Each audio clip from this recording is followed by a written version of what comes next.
વાત હવે કપડવંજની કે જ્યાં કોન્ટ્રાક્ટરની આત્મહત્યાને મામલે હવે રાજકારણ ગરમાયું છે। કોન્ટ્રાક્ટરની આત્મહત્યાને મુદ્દે ધારાસભ્યના ગંભીર આક્ષેપો જોવા મળી રહ્યા છે। ધારાસભ્ય રાજેશ ઝાલાએ અધિકારીઓ પર ગંભીર આક્ષેપો કર્યા। આર&બી સ્ટેટ વાસ્મો પ્રોજેક્ટમાં પણ કામના નાણાં ન મળ્યાનો આરોપ લાગ્યો છે। નલ સે જલ યોજનામાં પણ આ કોન્ટ્રાક્ટરના નાણાં ફસાઈ ગયા, જેથી તેણે આત્મહત્યા કરી હોવાનો દાવો વ્યક્ત થયો છે।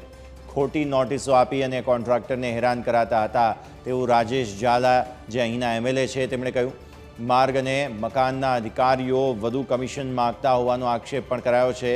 त्यारे आत्महत्याने मामले धारासभ्यए सचोट तपास माटे मागणी करी छे।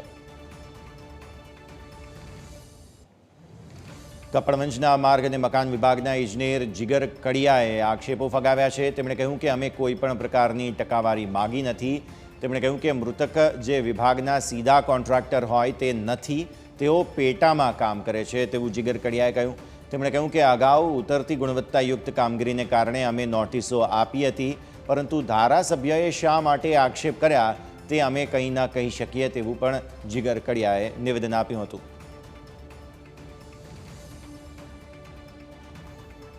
કપડવંજથી ગઢિયા રોડનું કામ જે સરકારશ્રી દ્વારા આર&બી વિભાગનું મંજૂર કરવામાં આવ્યું હતું, એ કામ પ્રગતિ હેઠળ હતું। કનુભાઈ પટેલ નામના કોન્ટ્રાક્ટરની આ એજન્સી હતી, તેમનું બિલ અટકાવતો કનુભાઈ અમારો અને બાલાસિનોર ધારાસભ્ય માનસીભાઈનો સંપર્ક કર્યો તો અમને શરૂઆતમાં એવું લાગ્યું કદાચ કામની ક્વોલિટી નહીં જળવાતી હોય એટલે બિલ અટકાવ્યું હશે।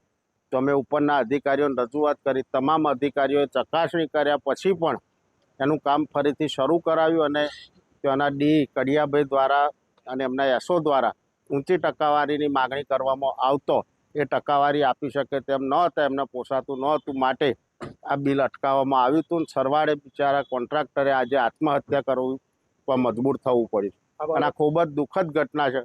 જે તે જવાબદાર અધિકારીઓ ઉપર કાયદેસરની કાર્યવાહી થવી જોઈએ। અમારામાં એ બિલમાં પહેલા બિલમાં પણ એમણે સાઇન કરી હતી ઓથોરાઇઝ સિગ્નેચરી તરીકે, લગભગ આજથી 1.5 વર્ષ પહેલા। હાલ એવી કોઈ વાત નથી। અમે છેલ્લું બિલ એમને માર્ચમાં આપેલું છે। માર્ચ પછી અમે આજ દિન સુધી એમને કોઈ બિલ આપ્યું નથી। છેલ્લા 20 દિવસથી 25 દિવસથી છેલ્લી જે કામગીરી ચાલી રહી છે એનું બિલ એલજી ચૌધરીએ મૂક્યું નથી કે અમે એ લોકોને ભલામણ કરી નથી નડિયાદ ઓફિસમાં કે નડિયાદ ઓફિસથી પાસ થયું નથી, પણ સીધી રીતે કનુ કાકા અમારી જોડે એ રીતે કોઈ સંકળાયેલા નથી। સદંતર ખોટી વાત છે। અમારો સમયાંતરે અમે જે નોટિસ લખી છે બરાબર, અમે જે કામગીરી માટે એમને કીધું છે કે ભાઈ આવું જોઈએ। માર્ચમાં અમે એમને જે પેમેન્ટ આપવાનું હતું એ પેમેન્ટ આપ્યું છે। હાલ જે કામગીરી ચાલી રહી છે એમાં અમે પેમેન્ટ નથી આપ્યું, કારણ કે એમણે ડિમાન્ડ પણ નથી કરીને હજુ કામ ચાલુ છે। આજે પણ સવારે અમારી ગાડી નીકળી બે, પણ આવા બનાવ બન્યા એટલે પછી તે કામ એમણે સ્થગિત કરી દીધું।